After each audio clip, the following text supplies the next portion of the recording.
Alright guys, so today I'm giving you 10 FL Studio tips that's actually going to make your workflow just 10 times smoother. And it's going to help you get back to having fun making music instead of just stressing about fixing tiny little things. These tips genuinely save you a ton of time, which means more room for creativity. Alright, let's start off with tip number one. This is going to be a little basic, but this is probably the most used shortcut in all of FL Studio and just computers in general. It's going to be your Control C, your Control V, and Control Z, which is copy, paste, and undo. This will allow you just to duplicate notes, help with automation, many mixer chains, patterns, whatever you want. You can copy it, you can undo it if you mess something up, and you can paste it. It's very simple.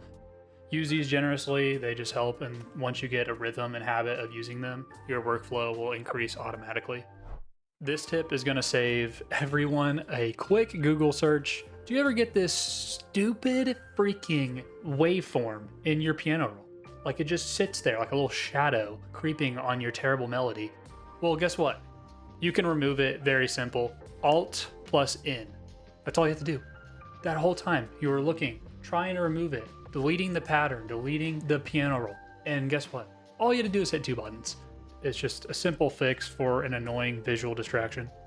Okay, tip number three, let's be honest. I use scale highlighting every single beat I make. If you don't know what that is, scale highlighting, pretty much you can pick a scale and it highlights in the piano roll. As you see here, there's black bars there. It just sits there, kind of shows you what's in scale. Really helpful for when you're new to music and you don't understand scales. You don't really know what's in a scale. But sometimes I feel like it can put you in a box, especially when I'm making a melody and, I want to use a borrowed seventh, but then I see it in the black box and I'm just like, oh, I can't fucking use that note. Well, no, you can. It's totally fine. You just have to know exactly when to. So Alt B is how you turn this off. Turning scale highlighting off just lets your box of creativity just explode. Putting notes in there, whatever sounds good, use your ear and you'll make something really nice.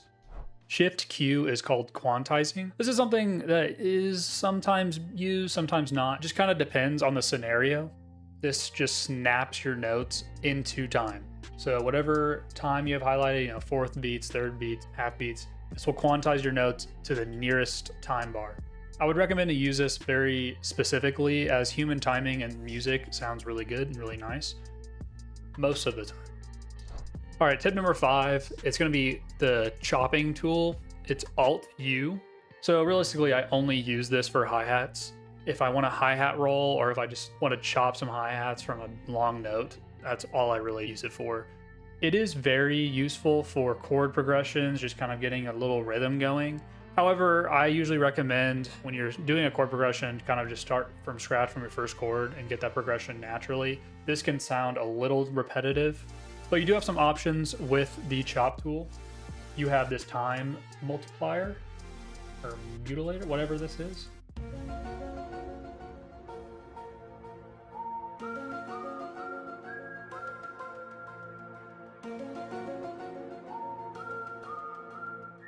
And then this absolute pattern here is kind of for those chord progressions, what I like to use them for. And it doesn't keep it to where your chop is just going through the whole bar. It actually keeps it to every chord individually. All right, tip number six, this is my most used shortcut other than, undo and copy and paste, but it's Alt R, it's the randomizer. This allows your melodies to feel more human, adding more variation in velocity, panning, release, any mods you have, or even pitch. I don't really use the pitch tool, but it can be helpful. All right, if you're feeling lazy, this tip is for you. Alt A is the arpeggiator. This allows you to take some set of chords you have and turn it into a melody or an arpeggio, and it's super nice. Like you have a lot of customization with this. You can change your pattern type.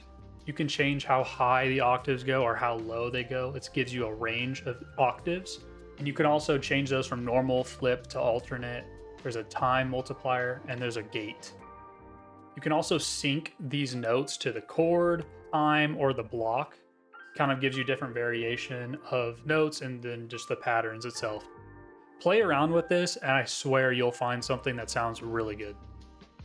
Okay, these next two tips are going to be for the playlist.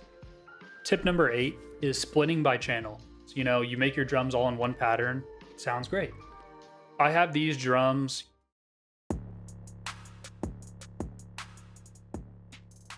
But if I want the next bar to have no hi-hats or no claps or no 808s, what do I do then?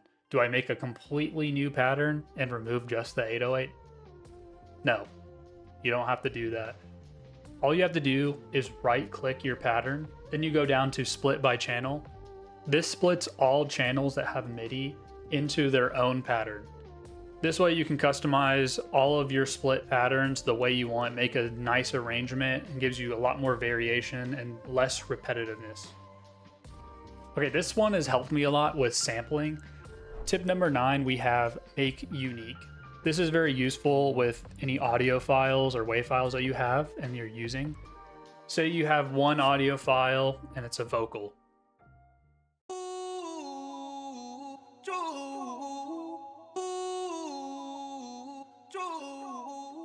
You have this vocal, it sounds great, you're gonna leave it right now, and you wanna mess with it.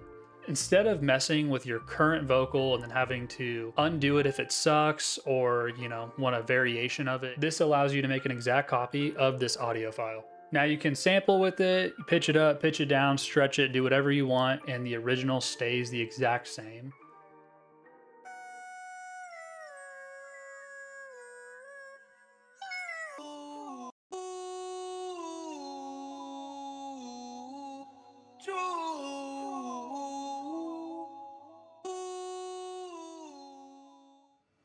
Well, that was fucking dreadful.